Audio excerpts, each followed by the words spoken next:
Hi friends, कसे आहात? I hope मस्त आणि मजेत असाल. तर बघा, इकडे माझी आई आली.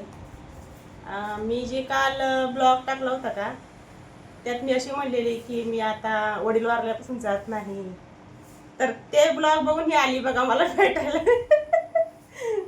आले काय तिला करू? असं हे वाटलं की की बाबा माझ्या लेकीला माझ्याशिवाय कोणीच नाही, किंवा प्रत्येकात असं असतं बघा की आई वडिलांनंतर आपल्याला कोण असं म्हणजे विचारणारं नसतं. तिचं असं मत आहे. लेकीकडे आले मी. मला काय 10 जण नाहीत लेकी, मला एकच लेक आहे अशी बोलती माझी आई. मला एकच आहे पोरगी, 2 पोर आहे ते. म्हणजे थोडस हे झालं. मला जरा ध्यान आलं ना, आठवण आलं तर मी येत असते. आताच जस्ट आम्ही चहा वगैरे घेतला, आता चाले बोलत बसलेलो. म्हणलं चला आता आई जावं आली म्हणलं, तर आई जावं बरोबर म्हणलं तर एक पोरगी मध्ये व्हिडिओ काढावा. पोरगी राहा याचे दिवस मग ते नाते तिला म्हणलं नाते राहा, सकाळीचा जवळच आहे इथं माहेर, पण मी जास्त जात नाही ना. हाय जवळ म्हणून येते बघा. मला काय सुधरत नाही. शहरात, मोठ्या शहरात दिले तर कसं केलं असतं.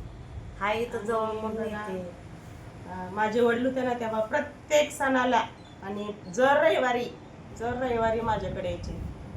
बाजार खायला काही का असेल, घरी यायचे, पैसे द्यायचे.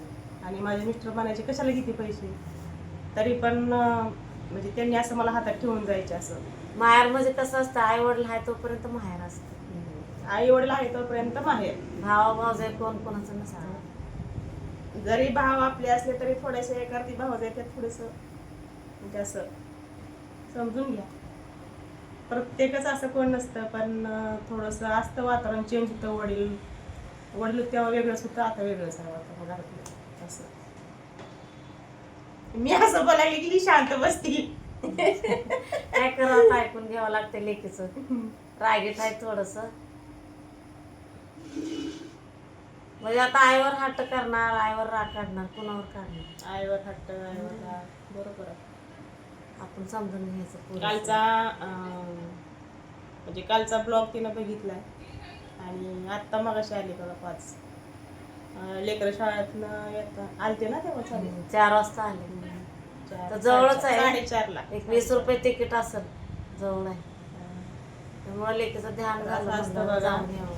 आणि ह्यासाठी देवानं आपल्याला आई बनवली बघा. नाती म्हणते ते आजी राहाचे दिवस चाललेले मी, आजी राहा म्हणून ठेवून घेतलं. असं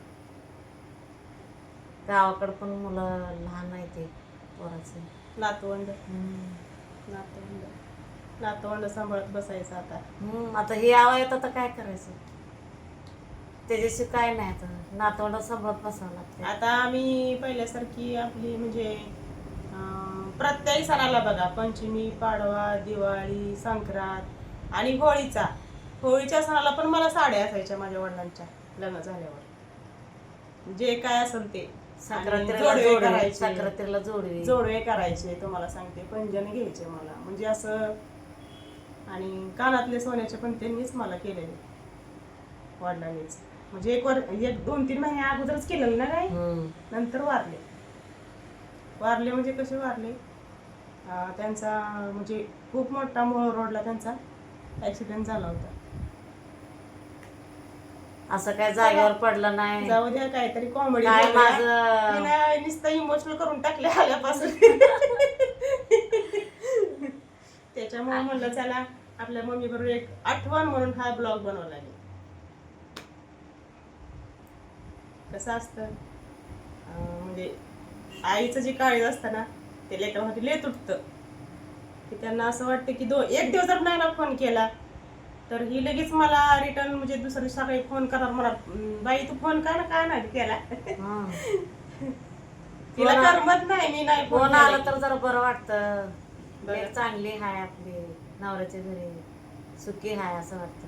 नाही फोन आला की काळजी वाटते हो, कशी आहे कशी नाही म्हणून काळजी वाटते. आपलं तर मोबाईल मधलं काय कळत नाही. ही अशी का झाली माहिती का, माझं वडील वारल्यापासून त्यांना आता झाले 7-8 वर्ष झाले ना. काय 7 चालू 7 वर्ष झाले. हे बबले किती वर्षाचं? 7 वर्षाचं आहे बबले 7 वर्षाचं आहे. 7वा लागलाय आता. 7 मुलाला 6 वर्ष झाले माझे वडील वारले. बारक्या पोराचा मुलगा जे आहे आता 7 वर्षाचा आहे. 7वं लागलं. तिचं मत काय आहे, लेकरं मोठी जरी झाली जरी म्हातारी जरी झाली तर आईला ती लहानच असतं लेकरू असं म्हणते ती. आणि तुम्ही म्हणत असाल 8 दिवसांनी तुमची आई येते. हा येते. बघा महिन्याला तिच्या 2 चक्र असतात माझ्याकडे. हां. येणार माझ्यापाशी थांबणार आणि माझे मामा पण इथंच आहेत त्यांच्याकडे जाणार आणि माझी मावशी पण ह्याच गावात आहे मावशीकडे बी जाणार. म्हणजे असं गोल गोल फिरत असते ती दिवस. म्हणजे आपला पाय आहे तर चांगलं पाय हात तिचं पाय मत चांगला काय आहे आहे, तर मी निघायचं. जोपर्यंत आहे तोपर्यंत मी तुझ्याकडे येणार जाणार.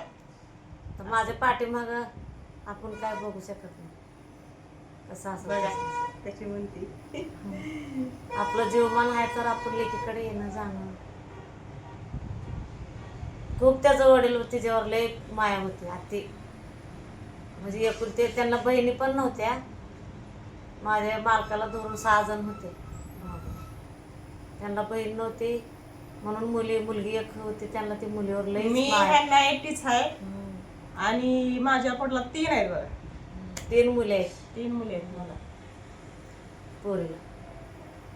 असू द्या दिल्या घरी जातात का मुली राहत नाही ते. चांगलं शिक्षण द्यायचं. संस्कार काय चांगले राग करायचे. केला आणि किंवा आपल्याला राग जास्त आला जर काही राग आला तर आपण आईलाच बोलतो ना. आईला किंवा म्हणजे वडिलांना. आल्या आल्या खूप मला बोलले. मी निघाले म्हणलं. मला म्हणले नंतर नाही गाय तू रागाला गेली का बस म्हणले. तसं नको करू गाय अजून असं बोलले. मग बरं बाय थांबते मला आजचे दिवस. आजचे दिवस राहते म्हणलं.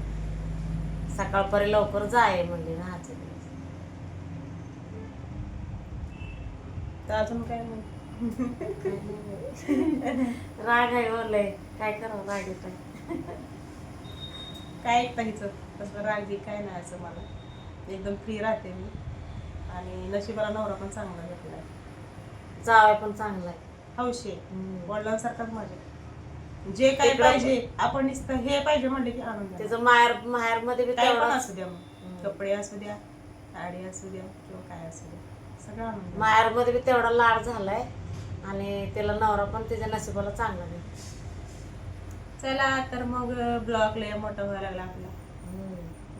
माझ्या आईचं मत काय होतं ते तुम्ही बघितलं आणि म्हणजे लेकीसाठी जीव किती तुटतो ही ह्या व्हिडिओतनं तिला म्हणजे सांगायचं होतं की असं की आपल्याशिवाय आपल्या लेकरांना कोण नसते. त्याच्यामुळे काळजी घ्या. सुखी राहा आनंदी राहा. Take care. बाय. पुढच्या व्हिडिओत भेटूया.